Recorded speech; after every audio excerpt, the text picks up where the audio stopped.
Assalamualaikum warahmatullahi wabarakatuh.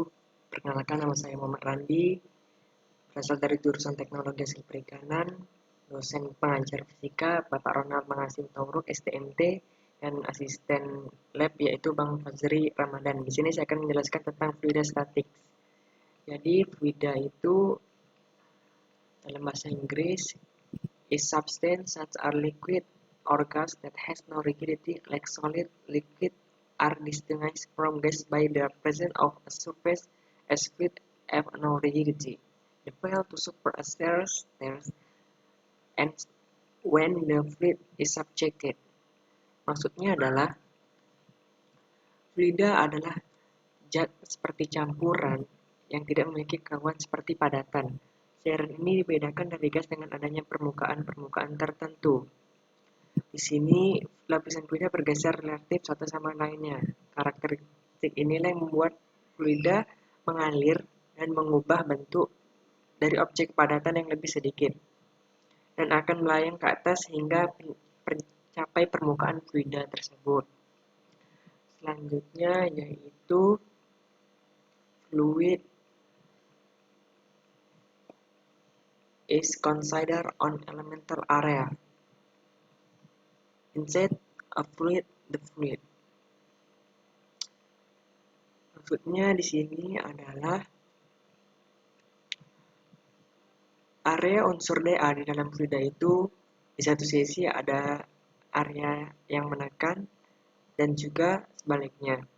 Di sini kita definisikan tekanan PA itu sebagai gaya normal persatuan luas. Jika tekanannya sama dengan di setiap titik permukaan bidang, maka area tersebut dapat dikatakan gaya normal pada satu sisi permukaan. Di sini P sama dengan F1 per dA, di mana F tegak lurus dengan satuan SI tekanan adalah Pascal. Tekanan dalam suatu fluida dapat dihitung dengan mempertimbangkan hal-hal berikut. Yang pertama, jika kita menganalisis gaya yang bekerja pada permukaan CD, kita harus memperhitungkan berat kolom fluida tepat di atas CD. Bagian dari cairan tidak dapat mengerahkan kekuatan apapun karena cairan tidak dapat mengerahkan tekanan geser. Mengingat tekanan pada permukaan bebas menjadi P0, gaya yang bekerja pada lapisan fluida pada CD sama dengan P0A tambah PHG. Karena tekanan bekerja pada titik di mana CD sama dengan F per A atau per A sama dengan P0 tambah PGH. Selanjutnya, setelah tekanan fluida, saya akan membahas mengenai gauge pressure. Gauge pressure is the pressure relative to atmospheric pressure. Gauge pressure is positive for pressure above atmospheric pressure and negative for pressure below it. In fact, atmospheric pressure does add to pressure in any fluid not enclosed in a rigid container. This happens because of Pascal principle. The total pressure or absolute pressure is thus the sum of gauge pressure and atmospheric pressure. Perhaps equal Pg plus PATM where PAB is absolute pressure, Pg is gauge pressure, and PATM is atmospheric pressure. For example, if your type reads 34 psi pound per square inch, then the absolute pressure is 34 psi plus 4.0. Tekanan gauge itu adalah tekanan relatif terhadap tekanan atmosfer. Tekanan gauge positif untuk tekanan atmosfer dan negatif di bawah tekanan tersebut. Tekanan atmosfer menambah tekanan dalam cairan apapun yang tidak tertutup dalam wadah yang kaku. Ini karena prinsip pada tekanan total atau tekanan absolut. Dengan demikian, jumlahnya berbeda. Kemudian, variation of pressure in stationary fluid, meaning for any liquid of density P, total pressure of a depth H is given by P equal pressure on a liquid surface HO plus pressure due to liquid column. Total pressure at M PM equal PO plus PGH. Suppose the pressure at the liquid surface. Next, measuring pressure. Measuring pressure is the relationship between pressure and depth is often exploited in instruments that measure pressure. Two pressure gauges based on this principle are the closed tube manometer and the open tube manometer, which measure by comparing the pressure at one end of the tube with a known pressure at the other end. A standard mercury barometer is a closed tube manometer, which one end tilts the tube and is close to zero pressure with the other end is often atmosphere.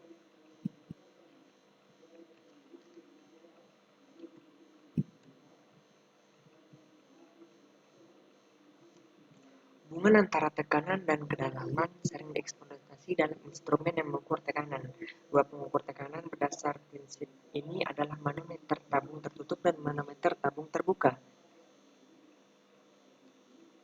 di mana keduanya mengukur tekanan dengan membandingkan tekanan di satu ujung tabung dengan tekanan yang diketahui di ujung lainnya.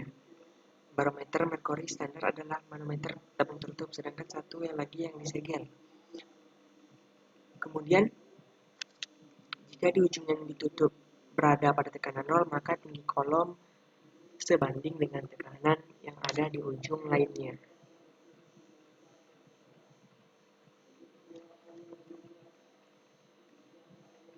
In an open tube manometer, one end of the tube is open to the atmosphere and is thus at atmospheric pressure. The other end is connected to a region where the pressure to be measured again.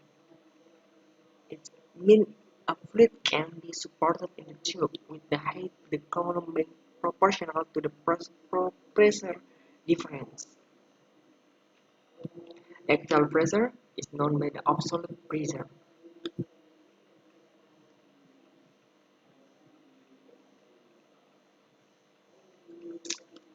Next is about the interesting Pascal principle. Pascal now states that when there is an increase in pressure at any point in a confined fluid, there is an equal increase at every other point in the container. Hukum Pascal menyatakan bahwa ketika ada peningkatan tekanan di titik manapun dalam fluid terbatas, ada peningkatan yang sama di setiap titik lain dalam wadah.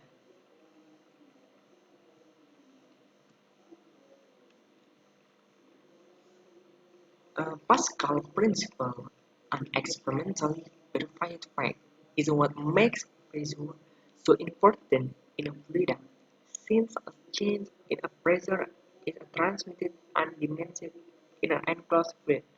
We often know more about pressure than other physical quantity in a fluid. Moreover, Pascal principle implies that the total pressure in a fluid is the sum of the pressure from the different sources. We saw find despite that pressure at very useful.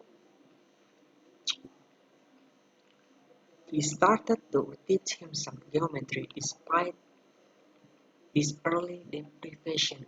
Pascal went on to make a major contribution in the mathematical field of probability theory, number theory, and geometry. He is also well known for being the inventor of the first mechanical digital calculator, in addition to his contribution in the field of fluid statistics.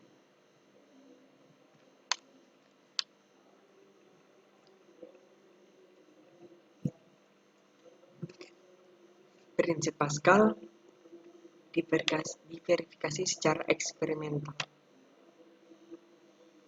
Adalah apa yang membuat tekanan begitu penting dalam cairan, karena perubahan tekanan yang ditransmisikan tanpa berkurang dalam cairan tertutup.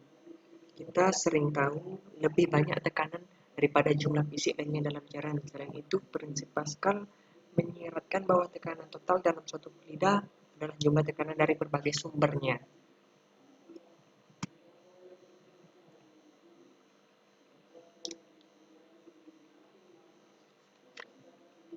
Now we are continue about the buoyant force or Archimedes principle. Archimedes principle, an object that is partly or completely submerged in a fluid will experience a buoyant force equal to the weight of the fluid the object displaces. The buoyant force applied by the fluid on the object is directed out. Prinsip Archimedes adalah suatu objek yang sebagian objek seluruhnya terendam dalam suatu fluida dan mengalami gaya apung dengan berat yang dipindahkan pada objek tersebut. Gaya apung diterapkan oleh fluida pada objek diarahkan ke atas. Gaya yang berasal dari perbedaan tekanan yang diberikan pada bagian atas dan bawah suatu benda. Untuk objek mengambang, permukaan atas berada pada tekanan. Rumusnya adalah Fb sama dengan V fluid sama dengan P fluid kurang Y dispatch dikali dengan G.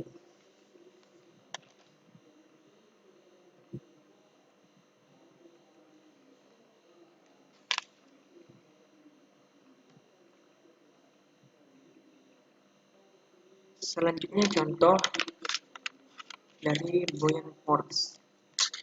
A basketball falls in a bathtub of water. The ball has a mass of 0.5 kg and a diameter of 22 cm. The question, what is the buoyant force? The answer is, to find the buoyant force is simply draw a free body diagram. The ball floats on the water, so there is no net force. The weight is balanced by the buoyant force.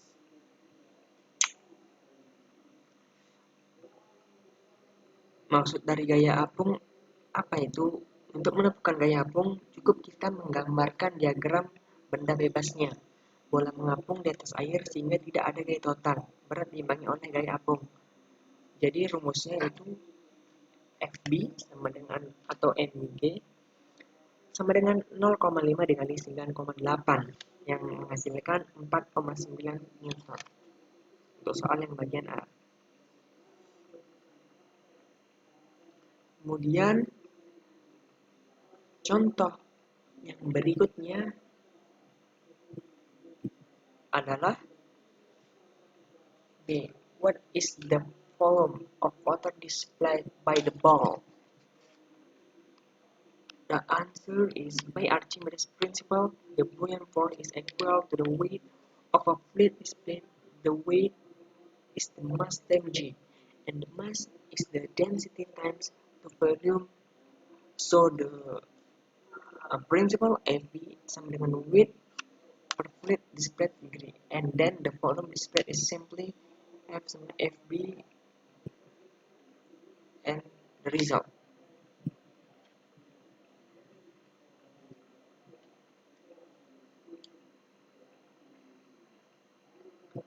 And the last one, what is the apparent density of the basketball? The density of the basketball